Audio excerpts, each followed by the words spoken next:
Welcome back to another online physiology review session. Today we're going to look at different ways that our body adjusts to changes in blood pressure. So the first video is going to look at how do we make short-term adjustments to either a sudden drop in blood pressure or a sudden elevation in blood pressure. And then the next video is going to look at the renin-angiotensin-aldosterone system, which is more involved with a long-term maintenance of blood pressure. Specifically, how does our body respond when we see a decrease in blood pressure? So I guess a good place to start is to define blood pressure. It's as simple as what it sounds. It's the pressure exerted on a blood vessel wall by circulating blood. So as that blood goes through the vessel, it's going to have some sort of a force against it. And so the three factors that influence blood pressure are as followed: cardiac output, total peripheral resistance, and blood volume.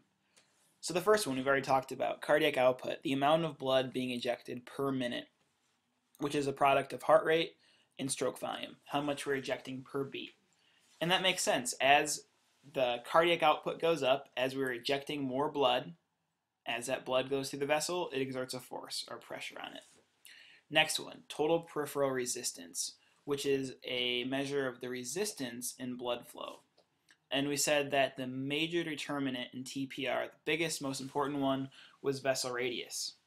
So as you vasoconstrict, you make the radius smaller, you make the resistance greater. So as you make the opening of this blood vessel smaller, there's going to be a greater pressure exerted by the blood as it goes through it. Just like, with the example Professor Wallace used with a straw and a coffee stirrer. You're going to have to use a lot more pressure as you're sucking up coffee through a stir than it would be through a straw. So as the TPR increases, so does our blood pressure. Last one is blood volume. Blood volume, you can guess, the more blood volume you have, the more pressure it's going to exert. So all three of these factors, as they go up, they increase blood pressure. So we're going to talk about how our body makes short-term adjustments in blood pressure, primarily through altering steps 1 and 2. By affecting our cardiac output, specifically the heart rate aspect, and by altering the total peripheral resistance. So looking at how it changes the vessel radius. So there's a really good flowchart Professor Wallace posted on Blackboard, and it's found right in your exam material for the final exam.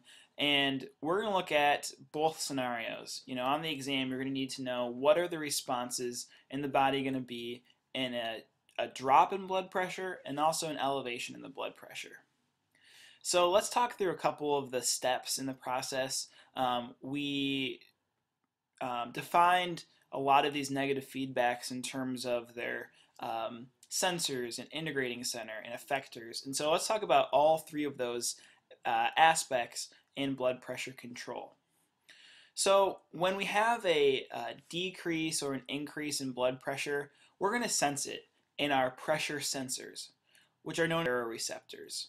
So our baroreceptors are going to be our pressure receptors in the body, and they're found in very strategic places. So the two main locations of our baroreceptors are right here in the aortic arch and also right by our carotid arteries. So that's a very strategic place because this is exactly the blood vessel that's going to be taking blood to the brain. So we're going to want to have a very fine-tuned control and an awareness of what the blood pressure is like because it's going to be supplying our vital organs. So these blood pressure receptors, these baroreceptors, are going to sense either a drop or an increase in blood pressure. And it's going to relay that input to the brain, specifically the medulla oblongata. So the medulla oblongata would be our integrating center in this case. It's going to take that message, that status and blood pressure, and it's going to make an appropriate response. So the medulla oblongata serves as the integrating center, and it has two main centers. It has two main bundles of nuclei that perform a similar function. So the first one would be the vasomotor center. So it has a control over the vessel radius of our blood vessels. And so under sympathetic stimulation, we are going to send norepinephrine, which is going to bind onto the tunica media on alpha-1 receptors and have vasoconstriction. When we have vasoconstriction, we're going to increase our total peripheral resistance and make our blood pressure increase. So that's one of the ways we increase blood pressure. It's having vasoconstriction. The other way is that after that medulla oblongata senses a decrease in blood pressure, it relays that message to our cardiac center, which sends sympathetic stimulations to our SA node. And so we could talk all about permeability chains and autorhythmic cells. I won't, but the long story short is that we increase our heart rate. And if we increase our heart rate, we increase our cardiac output, and therefore we increase our blood pressure. So these are two ways that our body responds to a drop in BP by either vasoconstricting or increasing our heart rate to bring it back up. So an example of if you were to just go from sitting in a chair to standing up, there's going to be initial drop in blood pressure as that blood pools in your lower extremities. However, because those baroreceptors have such a fine-tuned control, it's going to sense it, relay that message to our brainstem, then it's going to make the appropriate responses to our blood vessels and to our heart. And so this only looks at what happens in a drop in blood pressure, but we can actually talk about what would we do if we had an elevated blood pressure. The sensor would still be the same, it would still be the baroreceptors. However, if our baroreceptors sense a elevated blood pressure, the cardiac center is going to relay that message to our parasympathetic nervous system, and our parasympathetic fibers are going to decrease our heart rate and decrease our cardiac output.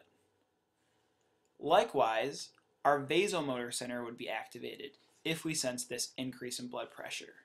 However, we are not going to have a parasympathetic response. Remember, blood vessels are those one kind of tricky exceptions that doesn't have parasympathetic fibers. So if we wanted to have vasodilation, how we would facilitate that is just by decreasing our sympathetic activity.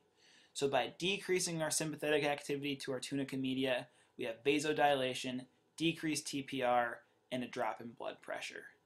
So these are just a very quick run through of the short-term adjustments made by the body to a decrease or increase in blood pressure. And I really encourage you to try to writing it out, try to list every step in the feedback arch, what's the receptor, what's the integrating center, what's the effector, and be able to do it for both a drop and an elevation in blood pressure, because that's how you're going to want to study for the exam.